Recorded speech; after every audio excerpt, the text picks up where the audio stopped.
శ్రీ మహాగణాధిపతయ నమః, శ్రీ మహాసరస్వత్యై నమః, శ్రీ గురుభ్యో నమః. కార్తీక మాసం బహుళ పంచమి అంటే 20వ రోజు. కౌతా టీవీ వీక్షకులందరికీ కూడా శుభాభినందనలతో కార్తీక మహాత్యాన్ని 20వ అధ్యాయం చెప్పుకుందాం. జ్ఞానానందమయం దేవం నిర్మలం స్ఫటికాకృతిం ఆధారం సర్వవిద్యానాం హయగ్రీవముపాస్మహే.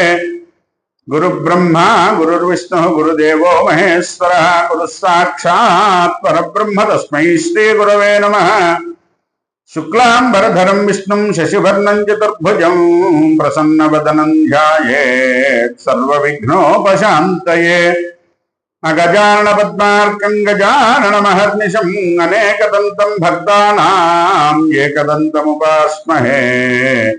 మనోజవం మారుతతుల్య వేగం జితేంద్రియం బుద్ధిమతాం వరిష్టం వాతాత్మజం వానరయోధముఖ్యం శ్రీరామదూతం శిరసా నమామి.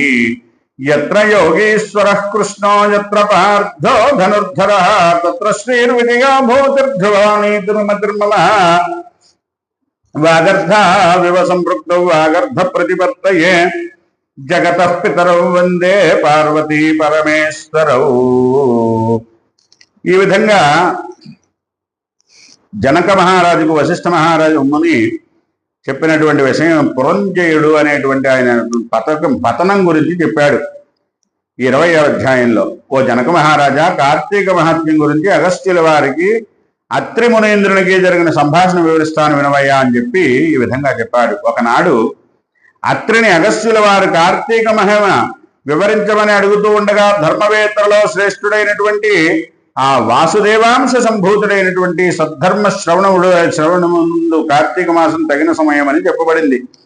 ఆ కార్తీక మాసం వినగోరుతున్నాననగా అత్రి వివరించడం ఆరంభించాడు. ఓ అగస్త్య మునీంద్ర, కార్తీక మాసంతో సమానమైనటువంటి మాసము లేదయ్యా. మాసానాం కార్తీక మాసం ఉత్తమం అని చెప్పనని ఉంది శాస్త్రం. కాబట్టి ఈ నెలలో నదీ స్నానం దీపదానం కోరికలను సిద్ధింపజేస్తాయి. దీనికి ఒక ఇతిహాసం చెబుతున్నాను అని చెప్పి ఈ విధంగా చెప్పాటండి. పూర్వము త్రేతాయుగంలో అయోధ్యలో పురంజయుడు అనేటువంటి రాజు ధర్మబద్ధంగా కొంతకాలం పరిపాలించాడు. ఆయన ధనమదం చేత చెడ్డవాడిగా మారిపోయాడు. సత్యాన్ని పరిశుద్ధిని మాని సత్యాన్ని విడిచిపెట్టి మాన్యాలు అపహరించాడు. బ్రాహ్మణ ద్వేషం పెంచుకున్నాడు. లోభత్వం కాఠిన్యము కలవాడై బంగారాన్ని దొంగిలించేటువంటి వాళ్లతో స్నేహం చేయడం మొదలుపెట్టాడు.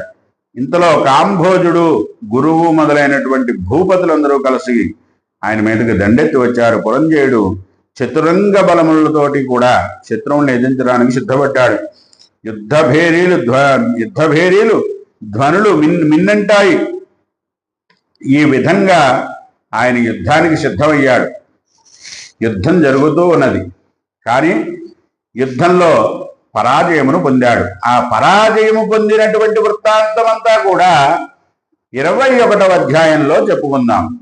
ఇది కార్తీక మాస కాంత పురాణాంతర్గత కార్తీక మహాత్మ్యాయాం 20వ సమాప్తః.